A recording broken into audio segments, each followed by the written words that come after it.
गदर एक प्रेम कथा। साल 2001 में जब ये फिल्म सिनेमा घरों में रिलीज हुई तो सभी ने इसे खूब प्यार दिया और सारे रिकॉर्ड्स इसने तोड़ दिए। फिल्म में तारा सिंह और सकीना की प्रेम कहानी ने हिंदुस्तान और पाकिस्तान दोनों देशों के दर्शकों को झकझोर कर रख दिया। दुनिया भर में फिल्म की 10 करोड़ टिकट बिकी। फिल्म ने 110 करोड़ रुपए से ज्यादा बॉक्स ऑफिस कलेक्शन किया।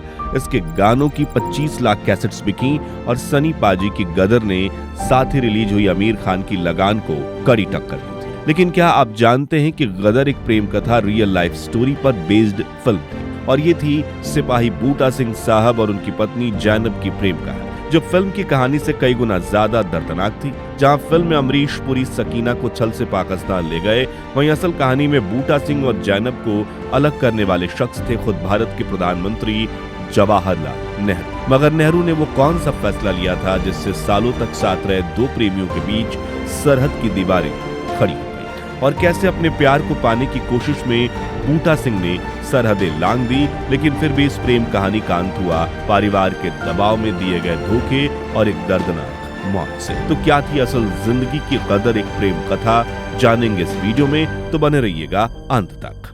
गदर एक प्रेम कथा की असल कहानी के हीरो हैं बूटा सिंह, जिनकी कहानी शुरू होती है लुधियाना पंजाब के एक छोटे से गांव से। जब अखंड भारत में कई महान क्रांतिकारी साथ मिलकर आजादी की लड़ाई लड़ रहे थे और पाकिस्तान का कोई नामो निशान तक नहीं था। इसी बीच 1940 के दशक में जब पूरी दुनिया द्वितीय विश्व युद्ध की आग में झुलस रही थी, तब बूटा सिंह ब्रिटिश आर्मी में भर्ती हुए और उन्होंने बर्मा में हिटलर की सेना के खिलाफ युद्ध लड़ा और जंग खत्म होते ही भारत वापस लौटा। दूसरी तरफ भारत को भी अंग्रेजों के चंगुल से निकालने का मौका मिल गया, लेकिन पिछले 200 सालों में ब्रिटिश हुकूमत देश की नसों में जहर घोल चुकी थी। वे भारत की जमीन से सोना चांदी ही नहीं बल्कि हमारे लोगों का आत्मविश्वास और एकता भी लूट चुके थे। हालांकि जो थोड़ा बहुत बचा था वो था हमारा आत्मबल, हमारी साझा पहचान। लेकिन अंग्रेज जो सदियों से फूट डालो राज करो की नीति पर चलते आए थे, उन्होंने भारत को तोड़ने की योजना बहुत पहले ही बना ली थी।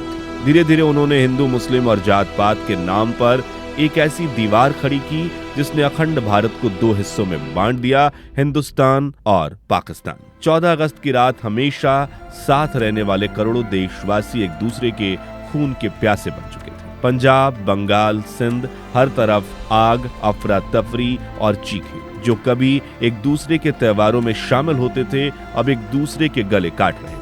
पाकिस्तान में गैर मुसलमानों पर हमले शुरू हुए।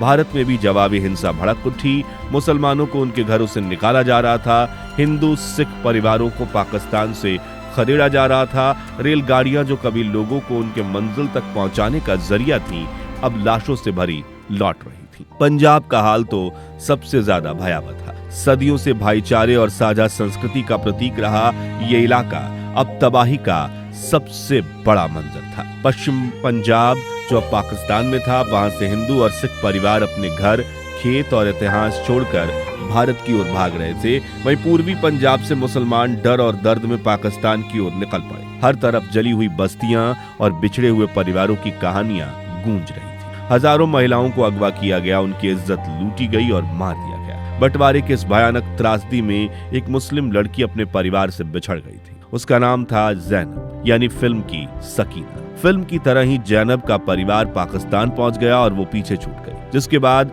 उसे दंगाइयों ने घेर लिया जो उसकी इज्जत लूटकर उसे मारना चाहते थे। लेकिन बूटा सिंह ने किसी तरह जैनब की जान बचाई और सुरक्षा के लिए अपने घर ले आए। समय बीता और दोनों के बीच नजदीकियां बढ़ी।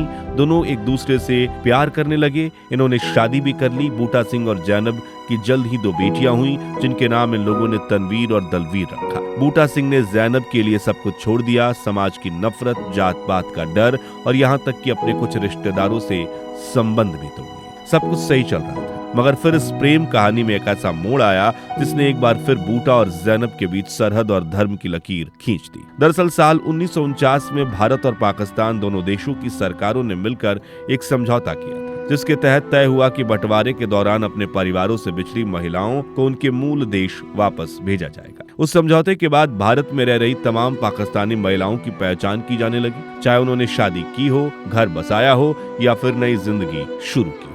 जैनब भी उनमें से एक थी। सरकारी अफसरों को जब उसके बारे में पता चला तो वो पाकिस्तान की नागरिक है, तो बिना उसकी मर्जी पूछे ही सरकार ने उसकी छोटी बेटी दिलावर के साथ उसे पाकिस्तान भेजने का फैसला कर लिया। उस वक्त ज़ैनब ने जितनी मिन्नतें की, जितना रोई, उतनी शायद किसी ने नहीं सुनी। वो अपने पति और दोनों बेटियों से अलग नहीं होना चाहती थी, लेकिन अफसरों के आदेश के आगे बूटा सिंह की मोहब्बत बेबस थी। एक सुबह अचानक फौज के ट्रक गांव पहुंचे और ज़ैनब को उसके घर से उठाकर ले गए। बूटा की आंखों के सामने उसका पूरा संसार बिखर गया। ज़ैनब को पाकिस्तान के लाहौर के पास नूरपुर गांव भेजा गया, जहां उसका मायका था। इधर बूटा सिंह टूट चुके थे। उन्होंने हर दफ्तर, हर अफसर से गुहार लगाई, लेकिन किसी ने मदद नहीं की। आखिरकार उन्होंने ठान लिया कि अगर वीजा नहीं मिलेगा तो वो अपनी जान पर खेलकर भी पाकिस्तान जाकर अपनी पत्नी को वापस ले आएंगे। और तारा सिंह की तरह ही वो अपनी बड़ी बेटी को साथ लेकर गैर कानूनी तरीके से पाकिस्तान सीमा के पार चले गए। पाकिस्तान पहुंचते ही बूटा सिंह ने अपनी पत्नी का घर ढूंढ निकाला।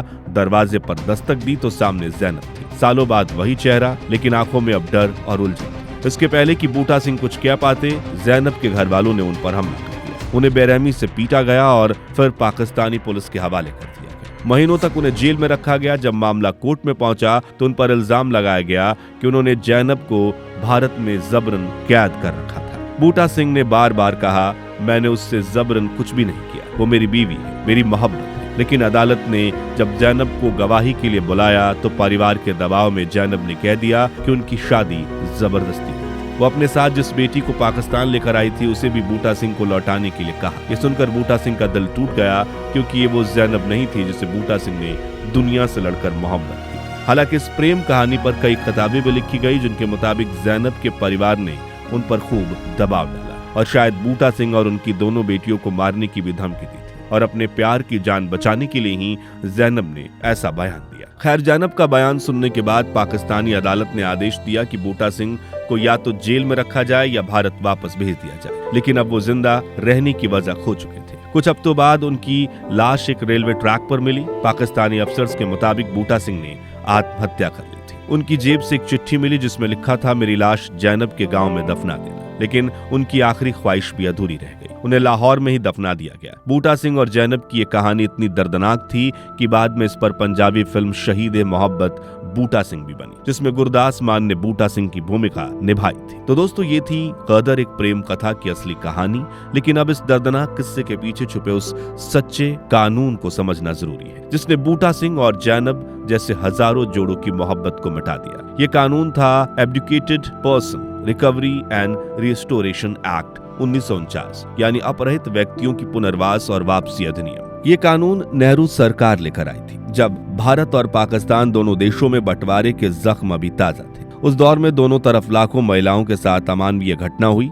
किसी को जबरदस्ती अगवा कर लिया गया, किसी से बंदूक की नोक पर शादी करवाई गई, तो किसी को धर्म के नाम पर कैद करके रखा गया। ऐसे ही हालत को देखते हुए भारत और पाकिस्तान के सरकारों ने मिलकर 6 दिसंबर 1947 को एक ट्रीटी यानी समझौते पर साइन किए, जिसके आधार पर यह कानून लागू किया गया। इस कानून का मकसद था बंटवारे के दौरान किडनैप की गई महिलाओं को उनके मूल देश में वापस भेजना। लेकिन अफसोस, ये कानून उन मामलों पर भी लागू होने लगा जहां महिलाएं अपनी मर्जी से शादी कर चुकी थी, जैसे ज़ैनब। आंकड़ों के मुताबिक बंटवारे के समय करीब 1 लाख महिलाओं का अपहरण या यौन उत्पीड़न हुआ था। इन्हीं महिलाओं को बचाने के लिए दोनों देशों के पंजाब प्रांतों से एक विशाल सेंट्रल रिकवरी ऑपरेशन चलाया गया।